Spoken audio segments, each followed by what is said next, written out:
IndyPram,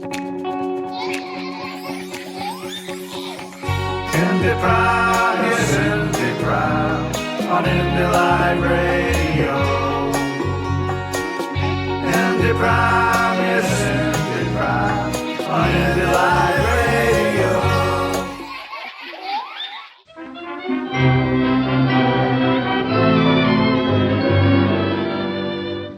Welcome to the IndyPram podcast on indylive.radio. And this week we've got something different. It's an SNP branch tea break. So my guests today are all branch officers of SNP branches. And what I've looked at this week is to have an outlook from someone from a rural area, from an urban area and a city area. So we get a greater picture around what's involved at different aspects of the population. So my guests today include Gauld from Glasgow Kelvin branch. Hello, Val. Hi, hello there. Nice to be here today. Thank you very much. And Angela Sutherland from Shetland SNP branch.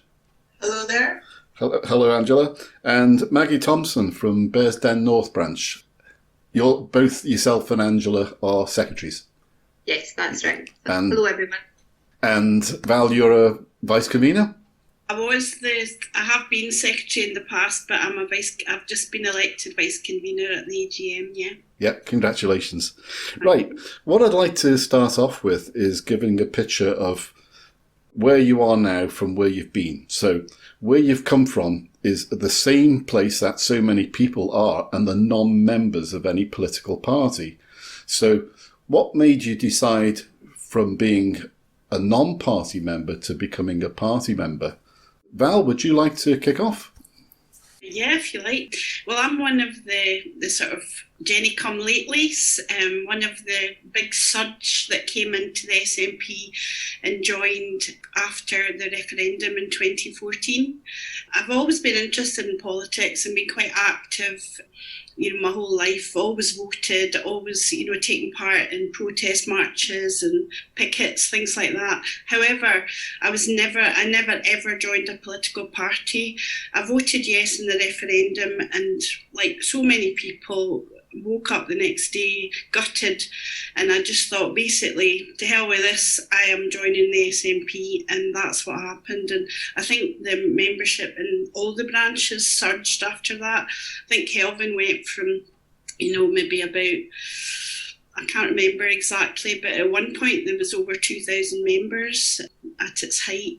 So they went from having relatively small meetings to having to hire massive halls. And I was one of the people that came in at that point. Super. And Maggie?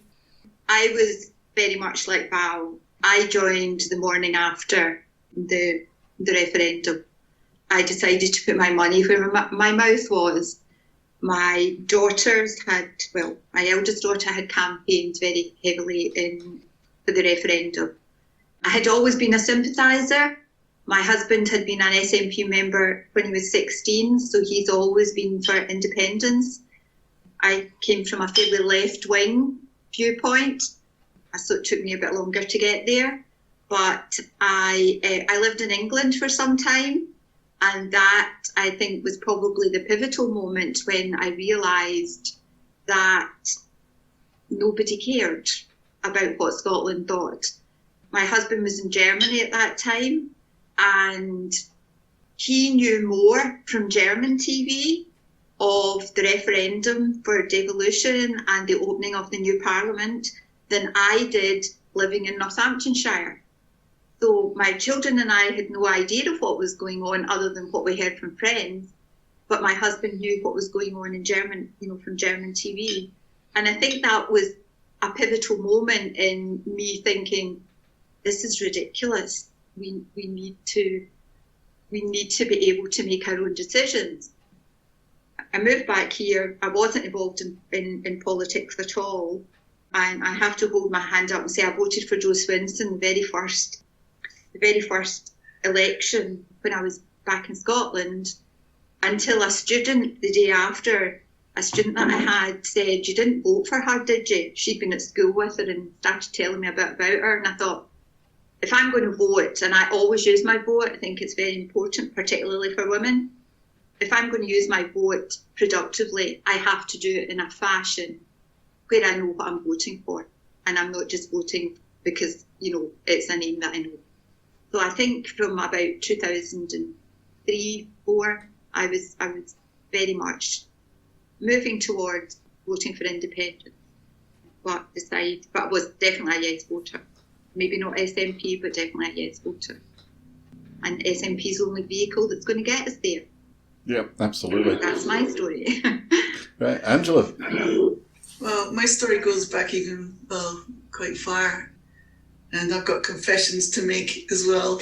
I was living in Edinburgh and very, very upset by the politics of the day, in as much as people kept voting Labour, and you'd end up with a Tory government, and this was back in the 80s, so Margaret Thatcher was around, or just about to come in.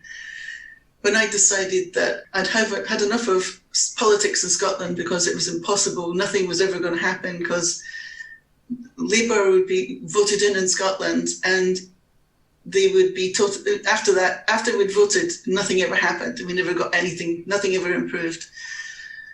So I got sick of it and left and went to live in London for 15 years and ran companies down there. And during that time, I confess I did actually vote for Margaret Thatcher, which I'm totally ashamed of right now. But at the time, it was a protest vote for me because I was so angry with Labour. So it was just, I'd left Scotland, the place of my birth, which I wanted to succeed and I really wanted the country to improve, but I couldn't see it ever happening because all the power and all the money for the country was getting sucked into London. And so after 15 years of living in London, I'd had enough of London. I absolutely hated the concrete jungle that it was there. And then I moved abroad and lived in Hungary for 8 years. And watching Britain go through the political, when I could do nothing about it, and watching Britain, how it worked and how Scotland was totally ignored all the time and how Scotland was perceived by Europeans even, how Britain was selling itself to Europe as basically being English. For example, you can't use Scottish money abroad. You have to sign yourself as English on a lot of European forms, or in order to become a citizen of another country, etc. Some, they don't even recognise Scotland in some places, which I think was deliberate. It's kind of deliberate to make Britain a certain way and to take any kind of power away from Scotland that it can do.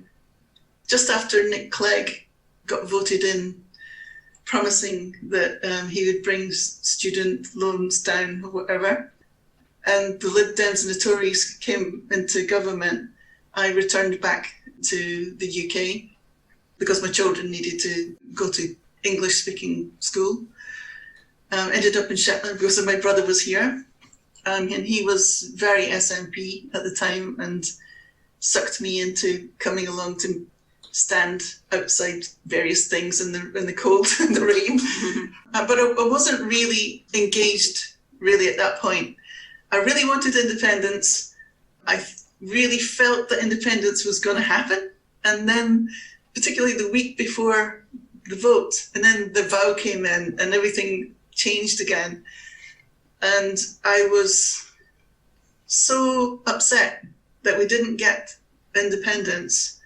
And I was so upset with myself that I hadn't done anything more than get up and vote. That I hadn't actually helped anybody I hadn't really persuaded that many people or spoken to them about it. I just turned up and voted and expected that we would get independence. So the next morning, I felt a kind of huge energy surge up inside me, which basically said, this is not the end. And if we ever get a referendum again, and I'm going to make it happen if I can, I'm going to make sure that I don't feel ashamed that I didn't do as much as I could ever again. And you can't expect things to change if you stay on the sofa. And I just decided that was it. And I got involved. All three of us have got involved pretty much the day after the election, or the referendum. And then obviously joined the branch, which went from about 50 people to 300 people. pretty much the same idea that I had as well, that it was a kind of wake-up call for everybody, not to just expect that this would happen easily, that we have to work for it. Yeah, and that really got me engaged in helping the party change internally, because the processes that they had and the way that they were dealing with things when I joined was for such a small group. And like Valerie said, we started hiring halls and having big meetings. For somewhere like Shetland, that's, we became, I think, the biggest party membership-wise. But obviously this is a Lib Dem stronghold, and we are, each time we have an election, we're chipping away at about 1,000 votes each time. So, but ever since we nearly won a general election, we just lost it by about 800 votes. The Lib Dems have been really over the top, really, to try and make sure they cling on to the seat. So, yeah, they've upped their game. Super. Well, in fact, it's not the three of you; it's the four of us as well. By the way, because I used to vote Liberal Party when I was in England, moved up here, and then by that time it became Lib Dem. I also voted for Joe Swinson, but one more time than Maggie. I voted for it twice. I was only because I just actually hated what the Tories were doing down south and Labour, and when I moved up here, what Labour were doing up here. So I just went in the middle ground, had no thoughts at all as a English incomer, had no thoughts at all about independence. That was completely new to me. And I was very late catching up. It was about 2013 before I became really aware about the independence discussion going on and heard the alternative voice of what Scotland was capable of, and then joined the campaign locally here for independence, and also attended quite a few events around George Square and Yesterville events, and I was convinced we would win. I was broken the day the result came through, and joined very soon afterwards. And it was standing room only. The first branch meeting I ever went to, it was standing room only. It was absolutely incredible. So, garnishing more support as we go forward, because to some extent it's plateaued. How do you feel we could, with the goal in sight, how do you feel we could get more people on board now, or do you think we've plateaued as far as membership numbers are concerned? Well, I think that from the high surge just after the referendum, we started to lose a few people because the fire dimmed down when they realised that we weren't going to have a referendum again very soon. And over the period of time, I actually think that we could easily up the membership again, because I've got people coming up to me who are dyed-in-the-wool Lib Dem voters, and we don't have very many Labour voters left. I think we've got all of those now. But the Lib Dem voters are accosting me in Tesco's saying that they're now SNP, but they're not members. So I think we can definitely reach out to them and bring them on board. It's because of COVID. There's no meeting place. You can't knock on their doors. You can't put up a stand at Tesco's or anything. There's nothing. So I think that really we have to put out articles in the paper and put out adverts, really, and maybe send out leaflets and explain why it's important to join now, not wait until the referendum. Yeah. Maggie? I agree. I think there's a silent, how they talked about the silent Trump voters. I think there's a silent group, quite a large group of SNP voters that for various reasons don't feel able to join but will vote. I'm just thinking about my youngest daughter and the job that she does. She's very mindful of perhaps being a member of a political party is not the thing to do, but she would always vote SNP.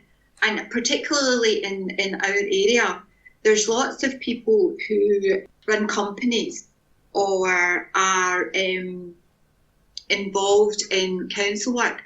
We even have some members that are involved in Edinburgh in ministerial work, civil service, fairly high up in the civil service, who are dyed-in-the-wool SNP, but for whatever reason cannot join. Or if they do join, they don't attend meetings because it wouldn't be seen to be right for them to be joining meetings. So we do have quite a number of silent members who can't be seen to be politicking, but definitely are members and give us their vote. And we also have a number of other people who would join but don't feel it's the right thing to do. I know that in the job I used to do, especially in the run-up to the referendum, I was a college lecturer and we weren't allowed to speak about it. You're in an educational establishment where they teach politics, but you're not allowed to speak about the referendum. It was a Northern Irish guy who's the principal there. And, you know, students would be asking you and you say, well, actually, I can't talk about it. Until the last week, I went in with my yes band on. And instead of having it turned inside out so you only saw the blue, I turned it the other way and I thought, well, what can they do? Sack me. But it wasn't until probably 2 years after that I realised that the amount of my colleagues that worked in the largest college in Scotland, the majority of them were SNP voters. It was just bizarre. How do we increase it? I'm not sure. At the moment, I'm terribly worried about the party. And some of the people that are in there they're looking for a career in politics. And I don't know how much of it is that they support independence with their whole heart, or whether, well, this is quite a good vehicle for me to go on in a career. And I know that there are some people like that in it. And that worries me. And the other thing that worries me is that there are lots of people who've been long-term members who are now coming out and saying things publicly in the media. And you're sort of saying to yourself, you know, we're so close here. Why are you doing it now? Why are you opening your mouth and filling mainstream unionist media with, no, I'm not saying it's nonsense. The party needs to reform. It's still working as a small party and it should be working as a large party, and it's not doing that very well. But why are these members or these people that held senior positions in the party trying to destroy the very vehicle that will give us independence? I don't agree with everything the SNP say. I don't. But my eye is on the prize of independence. That's what I want. I want it for my children and I want it for my grandchildren. Do I agree with everything? Absolutely not. But would I go on and say, well, I don't agree with this and I don't agree with that and I don't agree? Not at this point in time. That's something you discuss internally. And that is my biggest concern just now, in that I don't think the party are engaging with their members in a positive manner. And that really concerns me. They're not using the talent of the big influx of people that came in 2014. And I think that's a huge way. Mm-hmm. Val? I would echo Maggie's concerns. I mean, although I'm relatively new to the party in terms of like 6 years, I think that in the last year or so, there has been, the trend of membership has very much been downwards. I think I saw that recently that the membership has gone down from about 125,000 to about 85,000. Now, I mean, in some ways, you know, from a high peak, it is, you know, it is understandable that would plateau. But I share your concerns, Maggie, and what worries me is that complacency of taking voters for granted.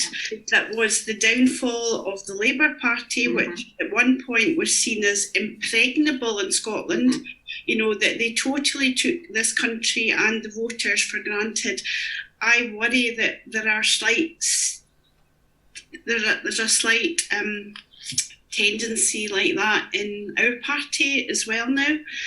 And exactly what you said, you know, like back in the day, you're kind of, I mean, obviously, you know, from talking to people and working with people who've been in the party for a long time, many of whom I've got the greatest respect, they really were in it because they were totally committed to independence for Scotland, and many of them had that they are now elected, a lot of them, but back then there was very little chance of being elected, and they went through hell, a lot of them, you know, like chapping doors when you know, the SNP were in Labour areas where, you know, it was a very, very difficult thing to be a member of the SNP back then, whereas now I do think that you do get people coming into the party because they see it, as you say, as a route to, a well-paid job and a career in politics. And I think that is a danger, that I'm hoping that there's still enough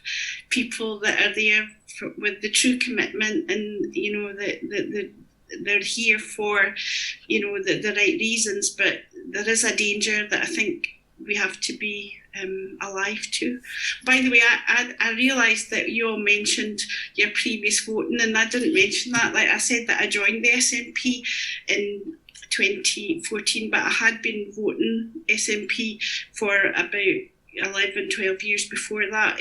I had been a Labour voter all my days, and then I grew increasingly disillusioned with the Labour Party. I'd never been a member of the party, but during the Blair years I was becoming more disillusioned, and then the war in Iraq was the final nail in the coffin. From 2003 onwards I've been voting SNP, but we're all active in the party now.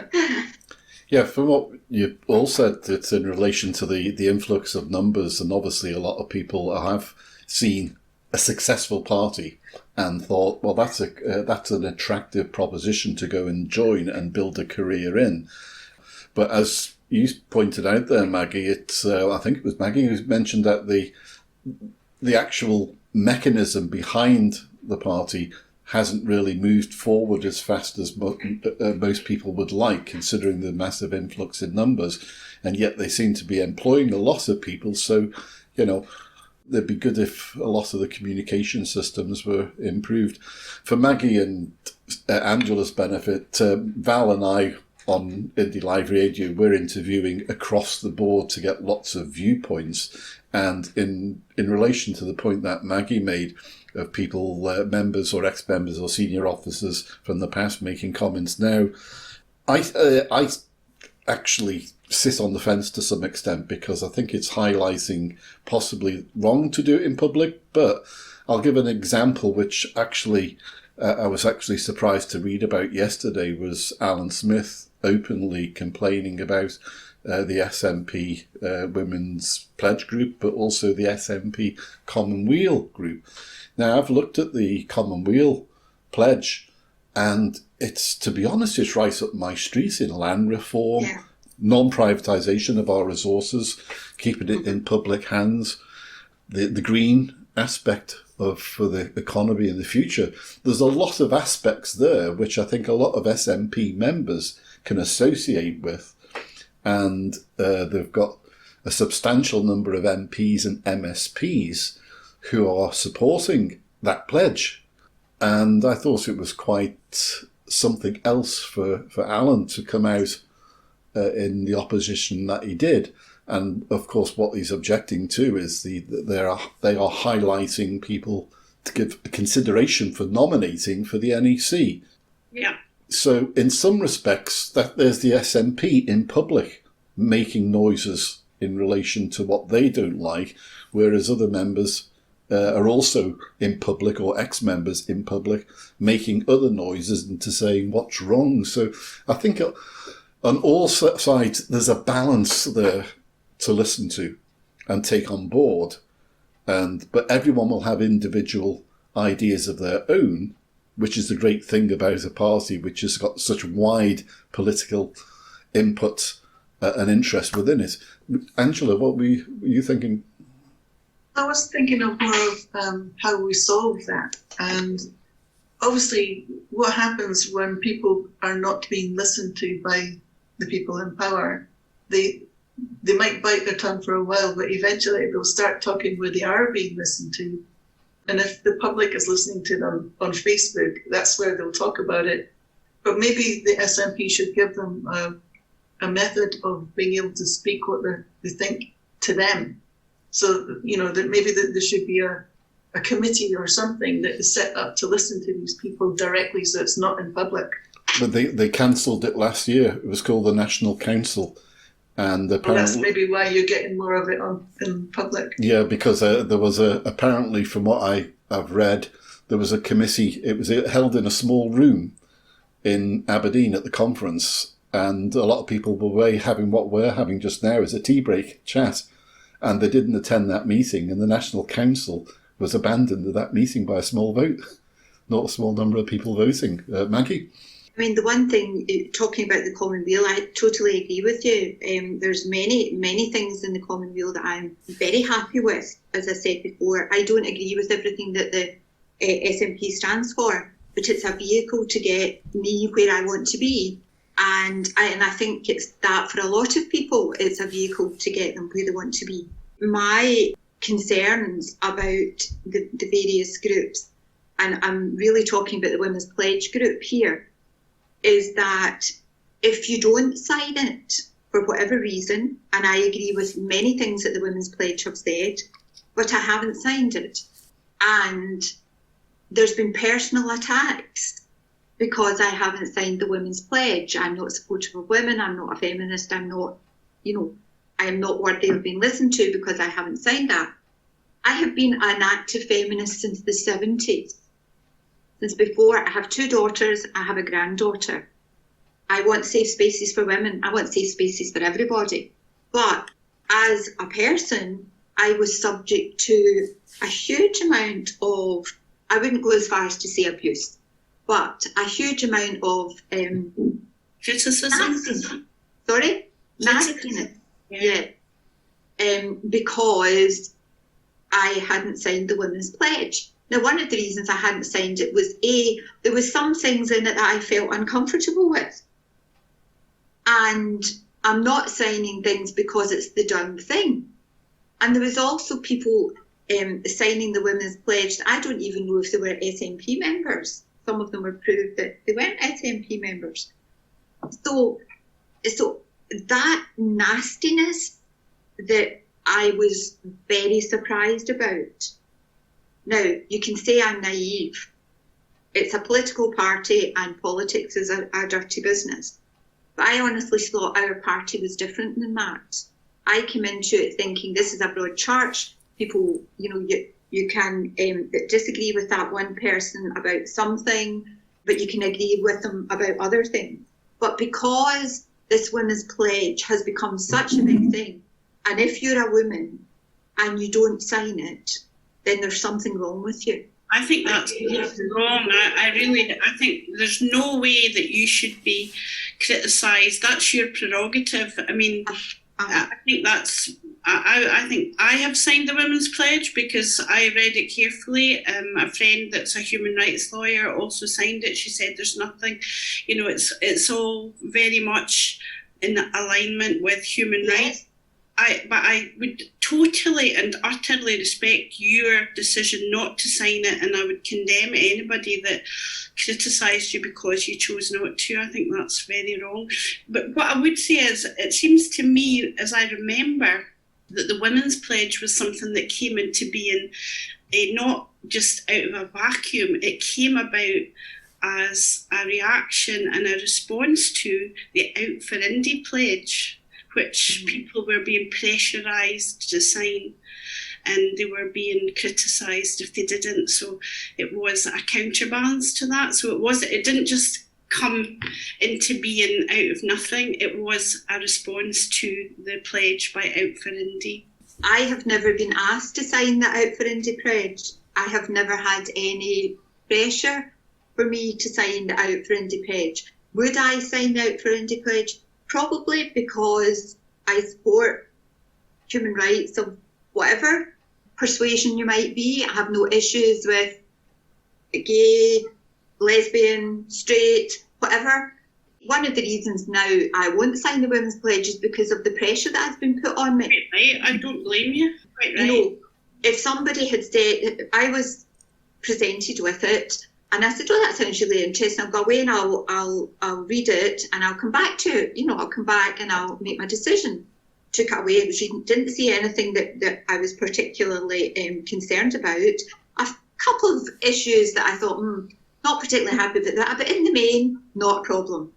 Until people started telling me I obviously wasn't supportive of women, I obviously wasn't a feminist, I obviously supported trans rights as opposed to women's rights.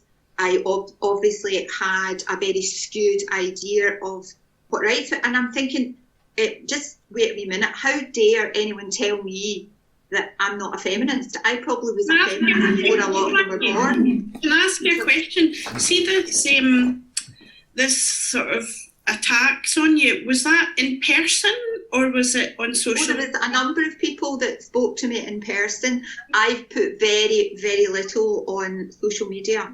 I just wondered, because a lot of the aggro about this kind of thing does tend to take place on social media, but this was actually in person. This was person to person. Why was I not signing it? I've never experienced that in my branch. The other thing was, I'm not on Twitter, so I'm not part of that, but I do know that things were said on Twitter that shouldn't have ever been said.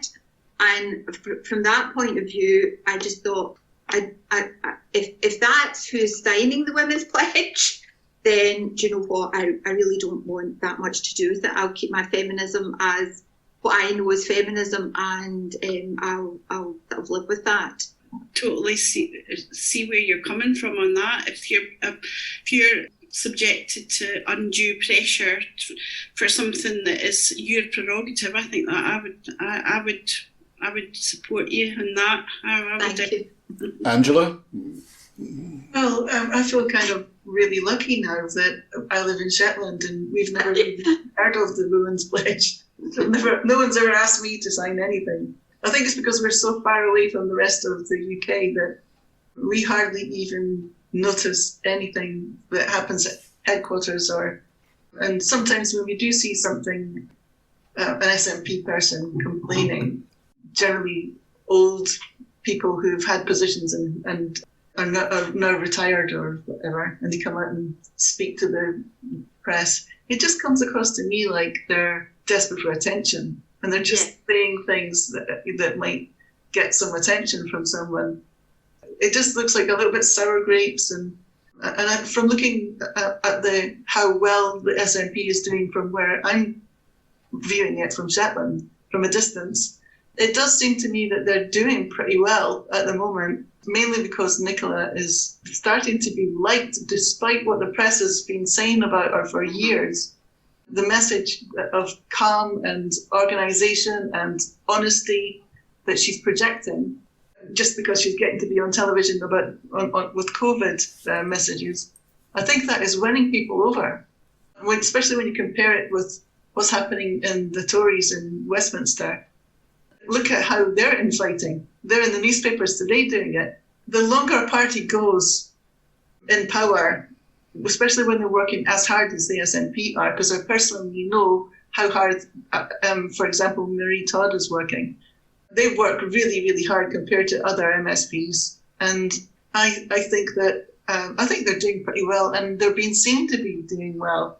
But at the same time, I would definitely not take any votes for granted. We are going to have to work to get the predicted polls that they're projecting. We might not get anywhere near that, so we're going to have to really properly work hard to get votes. But at the same time, so are the other parties, and they're doing terribly. Look at how well COVID-19 restrictions are going to affect everybody, including the Tories in Scotland and the Labour in Scotland and the Lib Dems in Scotland, and they're not doing very well.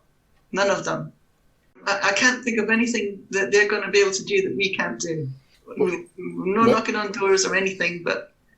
One thing I don't want to see come 2021, considering how the polls are going, is I don't want to return to 2017 when we didn't inspire people to come. And what I've been really pleased with is how the polls have been consistent, but I've never been a great believer in are they sending a particular message and will actually discourage people from going out, because that everyone's thinking, oh well, they're doing so well, I don't need to go out because others are going to go out instead. The figures that have been bandied about are only going to be achieved if people are actually inspired to come out and vote. It happened in our constituency, Kirkintilloch, our big SNP voting area. A lot of them didn't come out and vote, but lots of Lib Dems in Bearsden and Maggie did, which meant that John lost his seat and Jo Swinson got it back. Now, Jo Swinson got it back really very dishonestly, because every person in Bearsden knew that she was never in the seat. She was never here. She would come up at the weekend. She would change her jacket. She would go round. She would get her photographed in various places, pointing at potholes and things, which is a council matter, not an MP matter. And then she would go away again. So much so that my husband's cousin, who lives in Bath, said that she would see her quite frequently in the Waitrose there at a time when she was supposedly here. So I think we've got to be careful of complacency, because it lost John his seat at that point. And the other thing I think that lost John his seat here was that he, in Bearsden Mulgai, didn't have a high profile. He had a very high profile in Kirkintilloch, because that's where most of the constituency work was, because that was an area where there was a lot of support needed for his constituents. Whereas here, possibly people were less liable to go and complain to their MP about something huge. They would go and complain about trees and things like that, but not about not having enough to feed their kids with their welfare check. So his profile wasn't high enough here. And I think that's something else. It's about, if you have a candidate, and that candidate may come from a certain part of your constituency, they cannot concentrate just on that one part. They have got to concentrate on the whole constituency. They're not just representing their little bit, they're representing all of us. And the only way you're going to motivate voters to come out, or SNP activists to come out and actually campaign for you, is to show that as a constituency MP or MSP, you are going to be there for the constituency, not for your power base. And I think there is a tendency for that to happen. People have their own wee power base, they've got their own pals, they put them in as their campaign organisers, managers or whatever, and they actually forget there's other branches out there that need to feel committed and that need to feel ownership of any kind of campaign. And sometimes I think there's too much incestuousness, is that the word, of people supporting folk. You know, if you've delivered so many hundred leaflets, then you get a job as an office manager. I'm not sure that's the way to go. We should be a meritocracy.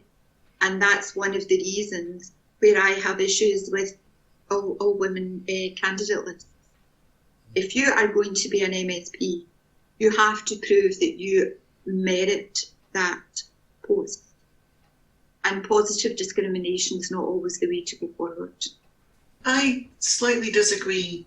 I don't have a problem with women being positively discriminated against, because historically we've had a very long period of being discriminated against, so it kind of tries to even up things quickly. But I do think that there has to be scrupulous vetting and also some kind of democratic process where they win it, so that they're up against other people that are of high caliber as well. Yes.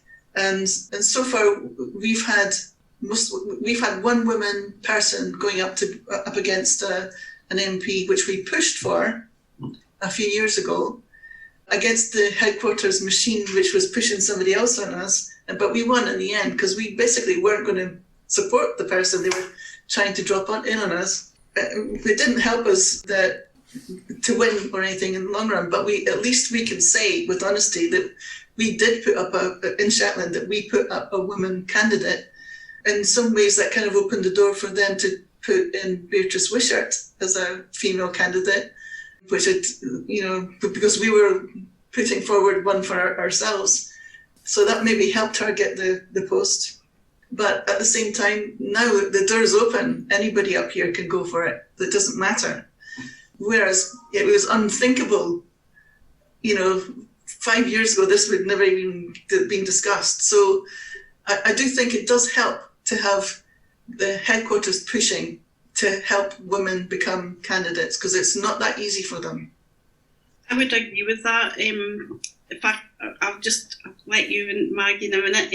Just that you mentioned the all-women shortlist. I'm a little bit ambivalent about them. I do have reservations, but I do think I would tend to, on balance, agree with you, Angela, that, given the fact that we've had, centuries of imbalance and discrimination against women, that possibly there is a need to have an artificial way to redress that balance. And I know what you're saying, Maggie. The argument is the best person should get the job, but I mean that there's an awful lot of mediocre men in MPs and MSPs, so I don't think you can really say that the best person has always got the job. But I don't think it's a perfect system, but I think that to a certain extent it is needed in order to redress the gender balance. I agree. I think we need a mentoring programme to bring women on so that they can challenge, but they challenge on an even playing field. I can only speak for the constituency. We've just been through a process with an all-women group. I'm going to say something controversial here. You can take it out if you like, Ray. We had 5 women. We started off with 12. We didn't know we were going to be an all-women constituency. No one told us. No one from headquarters had any communication with any of the branches. Well, certainly not with my branch and certainly not with Mulgai branch. I can't tell you about the other branch. We got it down to vetting and 5 got through the vetting process. I think more than 5 got through, but some people withdrew. Now, the vetting went on far too long. So we had one person that could actually actively start campaigning in March time, and then you get somebody that was only vetted and got it the week before. So that was a fault of the party's machine. Absolutely dreadful. However, there wasn't one of those 5 candidates that got through vetting that I was confident with, or I felt could do the job that they were going to get paid over 60 grand for. So I went on to the hustings, as did my husband, as did quite a lot of other of our members, and looked at it. This is a job interview. We are interviewing you for a job that's worth 60 grand to the person that gets it and who is going to represent this constituency in the Parliament. And I came off that hustings thinking, I don't know who I would vote for. And I wasn't the only one. There was a number of people in our branch who said, I don't think I'm going to vote. So that's the thing that worries me, that are we ending up, and I'm not saying this is the case in this constituency, I don't know, but are we ending up with the best of a bad job? Another woman who might have been actively discouraged from moving forward with her candidacy because of other issues that were going on, or it could be, there could have been another male candidate out there that might have been better for than the group of women that we had. Now, it has not been a very positive experience from the vetting side of it, from the time taken, from the communication that came from the headquarters. I can only talk from this constituency, can't talk for anyone else. And that's a concern going forward. Now, I don't know whether the person that's been choosing is going to be a wonderful MSP or not a wonderful MSP, but what I do know is that she is following an MSP that was wonderful. So it's going to be a really hard act for her to follow, and that was the standard we were looking for. We were looking for somebody that could take over from the incumbent, because he was a male, but a huge supporter of females going forward. And I don't know that we've got that. My gut says we don't have. On the positive side, if you look at the female MSPs and MPs that SNP have, you can see that at least some of them are extremely high quality. For example, Dr. Philippa Whitworth, and Mary Black, and you can look at them and be extremely proud that. And not only that, we potentially have an amazing selection of potential replacements for Nicola if she decides to change or move career or whatever. We have really good women in the SNP, and they've come from somewhere. And I think that that's where we should be aiming. If we're looking for women like them. Totally agree.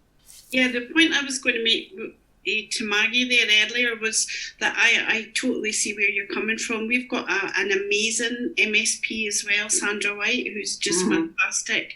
And she's like, I think your MSP is Gauld, is that right? Yeah. And both of them are veterans, but I mean, I don't know what they were like when they started out. You know, they're fantastic now, but Sandra's been in the Parliament for 20 years.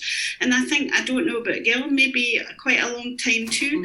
So I would imagine that, you know, they are absolutely wonderful. Sandra, you know, what you were saying about somebody who's got a base over the whole constituency. If you're out in the street with Sandra, everybody knows her. Standing outside the mosque, people coming out, everybody knows Sandra and all in the Gurdwara and, you know, just wherever she goes, shops, everybody knows her, and she's got fantastic relationships in the community centres. It's just wonderful. But that has been built up over the years, you know, and we've got a candidate in place now, and before our candidate was chosen, I spoke to like a veteran member of our branch, and I said, you know, what do you think, you know, this person or that person, do you think they would be a good MSP? And she said to me, and she's been in the SNP since the early 60s, she says to me, you don't really know, Valerie, because, you know, some of them you think they're going to be great, and then when they get into office, they're not, and vice versa. You get people who you don't think maybe are going to be that good, and they end up being very good indeed. You know, you don't really know until they are elected and they get into the role. And people grow into roles. I mean, you know, like, people don't become amazing MSP. Okay, you've got your Mary Blacks and your stars that, you know, just, but, you know, she's not without her critics either, I would have to say. I mean, I had huge respect for Mary Black, but there are a lot of people, that there are people who have got criticisms of certain MPs that previously had very high regard. So what I'm saying is that I don't think we should be too critical. I think we need to let people, when they're elected, support them, campaign for them, get them elected, and when they're there, they won't be just doing it on their own. They're part of a team, and they'll have a strong team around them. And maybe some of these folk that we're not thinking, you know, that Maggie, you might be surprised. I do think we have to give folk a chance. That's my point. Angela? Yeah, I would agree with you, Valerie, about giving people a chance, and you never know how good they're going to be. We had a candidate that went up against Alistair Carmichael called Miriam Brett, and at the time that she was going through the process of fighting against his campaign, she was massively slated in the press by Lib Dem supporters for being too young, being a girl, being too pretty. And by the time that 2-3 years later, and she's actually on Question Time and things like that, knocking the socks off people, yeah, absolutely. I think that she's going to be somebody really good and really important in politics. It was extremely obvious to me at the time when she was running, but I think it's becoming more and more clear to people in Shetland that she is an amazing person who's going to change the world in some way. And so you can never really tell how people are going to fit into the job. I agree with you. I do agree. I mean, we've got Amy Callan as our MP, who's an amazing young woman. Now, when I was first told that Amy was running, I didn't know who Amy was. And I was a bit concerned about, she's quite young, she's this. But when we went to a meeting and we heard Amy speak, it was obvious that she was going to be somebody who would work very hard, who had a passion, who had a confidence, who had a self-belief in herself and in her country. So her age was immaterial, her inexperience was immaterial. It's not that I'm not willing to give people a chance, because, I mean, Amy's amazing. Considering what Amy's been through and is going through at the moment, Amy's still there, she's still tweeting, she's still putting things out, she's still been an active part of what we need in the constituency. So it wasn't even experience I was looking for, and some of them, of the people that they put up, did have experience, absolutely, in councils and things. It was passion. It was a belief in independence. It was a belief that I will go out and I will fight for this constituency. It wasn't, am I going to be good? It was that passion and that belief. That's what I was looking for, and that, with the exception of maybe one who I think started off, I would have said, and this is somebody I know quite well, who I would have said, I don't know if you could do the job. She came through as the one that had the most passion and the most belief in independence. And that's what I was looking for. It was passion. It wasn't, I want to be an MSP. It was, I want independence for Scotland. I want to represent this and everybody in this constituency, and I will work damn hard to do it. That was what was lacking. I was looking for the passion, and the people that have spoken to me about it, that's what they all said. This tea break bell is just about to go, because that's an hour we've been talking. I've actually really enjoyed the exercise. This is the first time we've just had a podcast where it's just been a blether, and you talk about the subjects that you want to talk, and you shows your enthusiasm, your interest, your ideas, your points of view. And it's something that I look forward to repeating again in the future, because it's been really interesting. I hope listeners have enjoyed it as well. So Maggie, Val, Angela, thank you very much indeed for your contribution to the IndyPram podcast on IndyLive.radio. I really enjoyed listening to Maggie and Angela and hearing their views. And you as well, Ray, of course. But It was great to meet you all. Yeah, it was that blooming phone. It was great to meet you. It was great to meet everyone. I now have 2 new people that I know within the party, which is always good. Thank you. Cross paths again, and maybe in real life. Yeah. Yes, that would be great. Once we're all out of lockdown, that would be fabulous. That would be really good. Absolutely.